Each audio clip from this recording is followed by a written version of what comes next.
you described punk in your book as an quote, evil presence. Did you feel that at the time, and did you feel in any way threatened by Never Mind the Bollocks? Yeah, we weren't fond of punk because it was it was a very uh, to quote fashion oriented way of presenting music rather than music.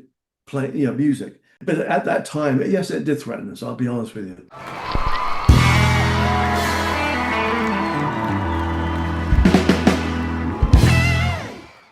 The new book by Derek Shulman, Giant Steps, will be available to buy from the 7th of October. It's available as a physical product and as Kindle download, whatever your poison is. I would highly recommend it. It's absolutely cracking read. There are purchasing links just below this video. How betrayed did you feel by Phil Shulman leaving the band, and did that resentment shade and colour in a glass house? Yeah, well, yes, we were. Phil was. Yeah, again, yeah, after many years of retrospection, and all the other things you ultimately go through, I can understand what he was going through. As a family man, doing being in a rock and roll band, and it was very hard for him to reconcile both. And but so during the last year or two, he was missing his family. At the same time, trying to be a part of a group and balancing that, not very well. And it made it very difficult for him to be around us, and especially us, me and my brother Ray. And this is a whole sibling thing. And of course, me and Phil generally were at each other's throats all the time, Hmm. in a not unpleasant way, but we were kind of sibling rivals, if you like. And there's always something when you get brothers in a band, from what I hear, no matter who you are, it's there's always these issues that come up that you keep at home generally. Like the Um, Gallagher brothers. exactly. No, but Um, it was difficult when Phil left, honestly. It really was. and do you think that coloured at least the tone and feel of the next album? Yeah, it did. It really did. It was a very angst angsty album. Hmm. But I think in that respect, because I'm doing something with the album right now, in a remix version, and which is incredible. In the angst of that time, and listening now to it, we produced a really good album. It brought out the best of us, in some ways that I don't think we would have had Phil been there. Yeah. Well, you said it was your favourite album, I think, at one point. Least favorite at that point, but now it's one of my favorites. Yes. Oh, okay, okay. You described punk in your book as an quote, evil presence. Did you feel that at the time, and did you feel in any way threatened by Never Mind the Bollocks? Um,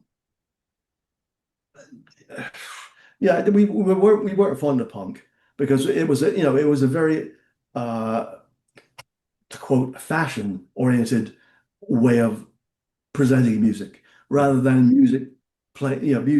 And honestly, I mentioned in the book, I saw we were in the studio when the Clash were doing their first album. Yeah. And ultimately, the Clash learned how to play music and do some great songs. But at that time, um, we were just like amazed that this band could even be popular because they found it hard to even play two or three chords, and I guess we were being we were being elitist, but we shouldn't have been because again it's but at that time, yes, it did threaten us. I'll be honest with you. I think it threatened most of the bands that were still coming through and being popular and much more in the with AOR radio and having a big fan base. And along comes these bands that could only play two or three chords and have an attitude that said "fuck you," and they're becoming more popular. And it really put the chills up a lot of bands back. Not just ours. I think most of the bands I just spoke about we all had the same kind of feeling of, are they going to take over? Oops. But it became, it was a fad, but it was a huge one. I mean, were you slightly miffed at this time that papers like the Melody Maker and certainly John Peel would champion punk and new wave and tend to poo-poo the progressive, more progressive rock bands? Did that irk you at all? Yeah. Uh, Um, a little bit, yeah. I will say you mentioned John Peel. John Peel was a great champion of Gentle Giant. mm, That's the interesting. I mean, we were on his show many, many times yeah, and did a ton of his radio shows. So he was very expansive in his in his taste. And probably should have. Ray, my brother, loved punk. I'll just say this. He was like a big fan of it. So we were kind of, I wasn't sure about it. I was a little more um I was just scratching my head saying, what is it? And he would explain it to me. Okay. Then but I was not a fan. He was much more a fan of it. A little ahead of me musically. Carrie did a little bit. yeah, yeah. Well, So I mean, we were kind of yeah. go Well, I ahead, mean, John sorry. Peel famously dismissed Emerson, Lake and Palmer as a waste of talent and electricity, but. He seemed to, I mean, famously move towards that sort of new wave stuff, I think, and punky stuff away from. But then maybe punk, not sorry, but maybe prog was kind of getting a little bit too bloated, I think, certainly by 74, 75. I think. Perhaps it needed a Yeah, sort so of revolution. no, I think you're probably right. And I think it made a lot of bands, wake up and say, okay, what are we up to? It did with us actually in some ways. And what it did was you know, we changed them, it wasn't gradual. We changed it and did an album called Giant for a Day, which flopped with the fans. And we realized that we were not part of that movement. So um it was a wake up call, and the wake up call was, look, do we continue to do what we did and go back to where we were, or do we move forward? And we recorded Civilian, which in LA, which I think personally is one of my favorite albums. I'm probably digressing from where you want to take me, but um, and the fact that it was not a hit, which I think it probably could have been and should have been. I'm no, not some, in a lot of ways, happy about that, not being the one that made us break through into the 80s, Yeah, because I think that we would probably become a parody of ourselves, and that's something I would have hated being. yeah, yeah. Um, And when the other band members continued with Three Friends, were you happy about that? Carrying on with the Gentle Giant music as Three Friends, or did you feel it should have been put to bed? Well, I don't know. I didn't.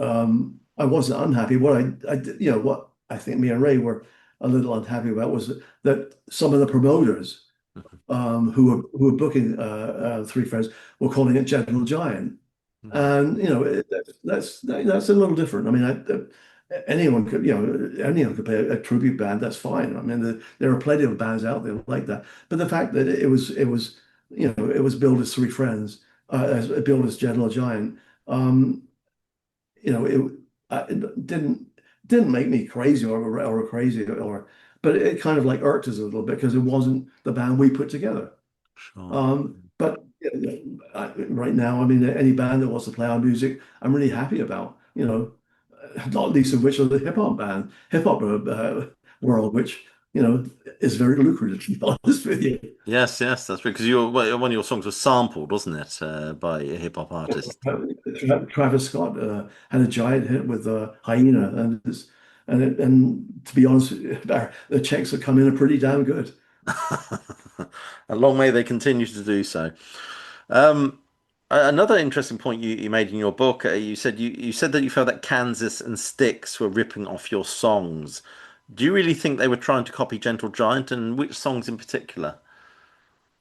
No, yeah, told me Carrie Lifgren and they've actually said they, Well, Carry On Wayward Son, they had that riff, Mm. and it was one of our riffs. I think it was Mr. Classic Quality, or one of the, and they said, "Yeah, we moved your riffs around, and we got a big hit from it." No, they actually said it, to us, and I said, "Wow, we ripped off, Spirit and Zappa." So, people, you rip off, you kind of like get influenced by it.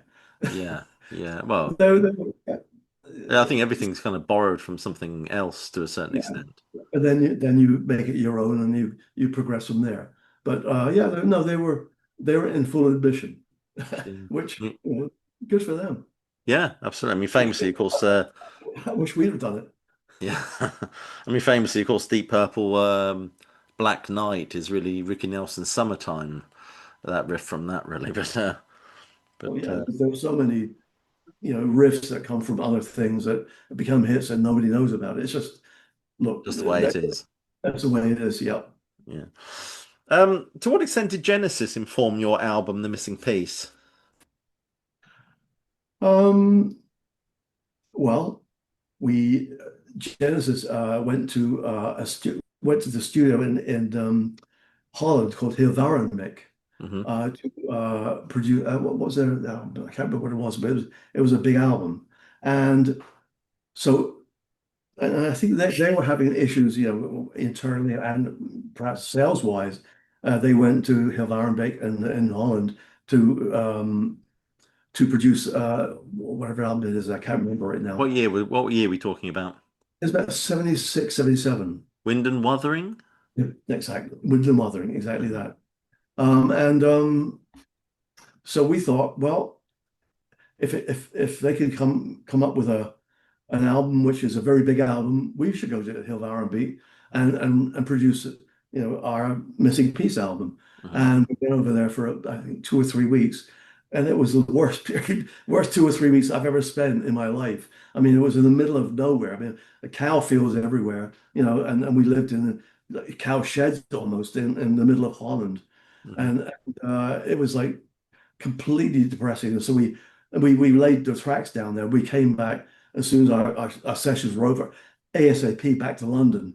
But it was a mistake that we kind of made because we thought that our album would sound like or be as big as Genesis because they recorded there. Big mistake, Hmm. idiotic mistake, of course. Okay. I mean, at this time, how devastating was it for you as a band to be dropped by Capitol Records? Um, quite devastating, actually.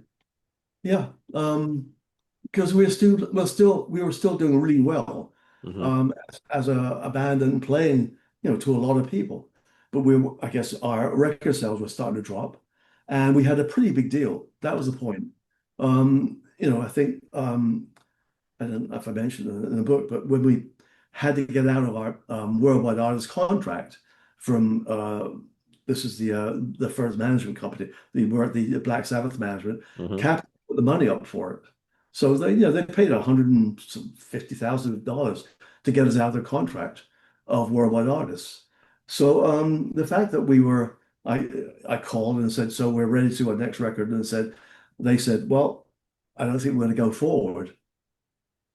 I thought, well, so what do we do? So I took on the mantle of getting the band another deal with Columbia Records. Hmm. So I kind of like put my business cap on, if you like, which is probably not a good thing in retrospect to have done, but it helped me into my next phase of my life.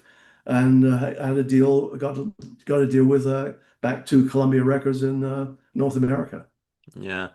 I mean, you mentioned the next phase of your life. I'd love to know what was it like working with Gene Simmons and Paul Stanley?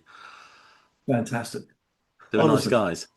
great. They get put down so much by a lot of the media, Hmm. but Gene and Paul, they're great. I mean, they're really great, smart, intelligent, clever. Not music is not great, but nevertheless, they were saying the same. I think they would admit the same thing. Um, but no, I mean, Gene was incredibly helpful for me for as you if you read the book about having a co-writer write for Bon Jovi. Hmm. He told about Desmond Child and how he wrote for him, and I should introduce him to John. Yeah, yeah. I mean, I mean, Kiss were huge in the 70s. Didn't you support them at one point or something like Well, we did a couple of shows with them, and that? How did you? well, it wasn't support. We did the early show, and they did the late show Yeah, in a venue in Long Island. And but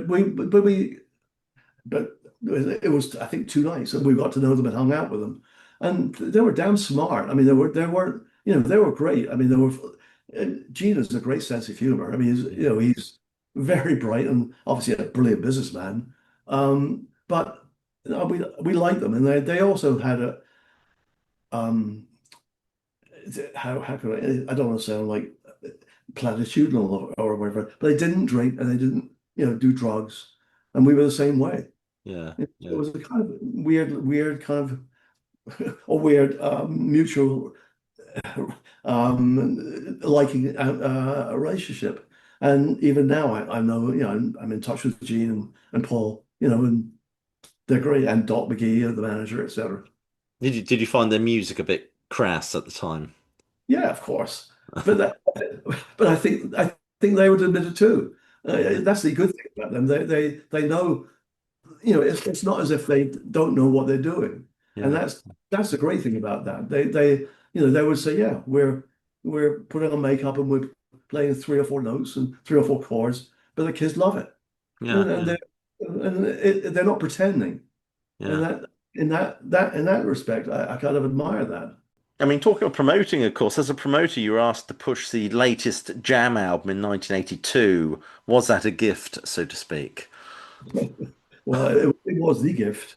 Um, um, Yeah, I was, I was my boss, the guy who hired me, Jerry Jaffe, loved the Jam, and he was really a huge fan.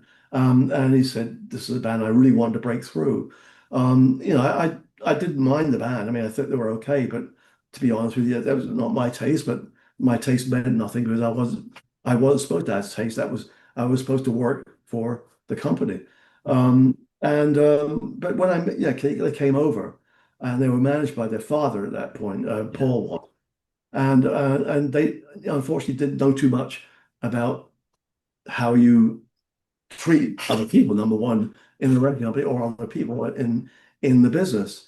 And their work ethic was not the best. I mean, they thought doing 6 or 8 shows in America was a huge tour. And I tried to explain to them that, having had my experiences, back in the day, that you have to play every little city and every little town in every state to even get your nose in front of other bands. And they didn't, they were, so we're not going to do that. We don't, I don't think they liked America at all, actually, to be honest with you. Well, I know they didn't. mhm, So in that respect, they didn't like Americans and they didn't like America. And I kind of was became not a fan of their elitism in certain respects. Because they were massive in England, of course. yeah, They had hit after hit, but but they weren't. Paul and the band weren't really pleasant to the record company. They thought they were God's gift, if you like, right. to the world, and America was a whole different animal to England. Yeah. Well, the Jam are a very English band, I think. Very specific in the what they were singing about. I can't imagine America would have been a completely different world, really, to them. I can't imagine their music going down that well with an American audience, to be honest with you. Well, yeah, well, and that was again, I was supposed to work it and get it on the radio and help them, but it was very, very difficult. So the gift became it bounced back and became I got my money back, if you like. Yeah. Um, we lost Brian Wilson recently. I know you toured with the Beach Boys in the late 60s, but I don't think Brian Wilson was part of that setup when you were touring with him. But Pete Townsend, to quote Pete Townsend again, he said that the Beach Boys' Pet Sounds was one of the albums that redefined music in the 20th century. To what extent would you agree with him? Yeah, absolutely. I mean, 2 or 3 of the songs on Pet Sounds are still two or three of my most favorite pop, rock, whatever songs ever recorded. Absolutely. Brian and whoever played on the album or on that album was genius. I mean, God only knows, and you know, and there's the songs that were brilliant, absolutely superb. Yeah, Yeah. I think However, so. Well, Paul McCartney says "God Only Knows" is one of I think the greatest pop song ever written, or something like I that. actually think it's close to it for me as well. Was it a big thrill for you to have Zappa cite you as a band that he was a fan of? Because Zappa was a huge influence on us becoming Gentle Giant. You Yeah, know, hearing his music and hearing what he was doing with rock, pop, jazz, classical. Absolutely we thought, wow, this is something that the Shulman brothers should be doing, and that was very important. And our keyboard player at the time, um, Reg Dwight, hmm had mentioned seriously, said, "Have you heard Frank Zappa? Have you heard Spirit?" And we were kind of aware of it, but yeah, Mother's Invention. We said, "Let's take a listen." And in fact, that made us think we should do something different, yeah, which we did. absolutely, absolutely. Just one last question for you, and that is, what advice would you give to a band trying to make it these days? Oof. It's such a different period of time to when I was in a band and or looking after bands. Number one thing, two things: be yourself and be authentic.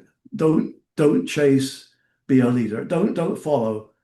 Just do what you do, and if it becomes popular, great. If it doesn't become popular, then do something else. But Mm. don't chase the leaders. You'll never make it. I mean, there doesn't seem to be a music industry anymore like there used to be. I just wonder if it's just kind of impossible these days to get anywhere to a certain extent. Yeah, it's I can't imagine Gentle Giant even get a record deal, forget anything else Mm. in today's marketplace. But um, but you no matter who you are, you have to do something which is yours, Yeah, not somebody else's. Just whatever it is. I mean, it doesn't matter what genre or what kind of music. It's got to be something which is authentic, and absolutely. that was a word, authentic. Yeah, that's a good word to end on as well, I think. Anyway, so Giant Steps by Derek Shulman will be released on the 7th of October. And from the tone of this interview, I think you can imagine it's going to be a cracking read. I do urge you to buy it. There are purchasing links just below this video. Right, Derek, it's past my bedtime here in the UK, so I'm gonna call it a night. I want to thank you so much for participating in this, and best of luck with your book. Thank you, Larry. Great to speak to you again. Okay, Really. my pleasure. Bye bye.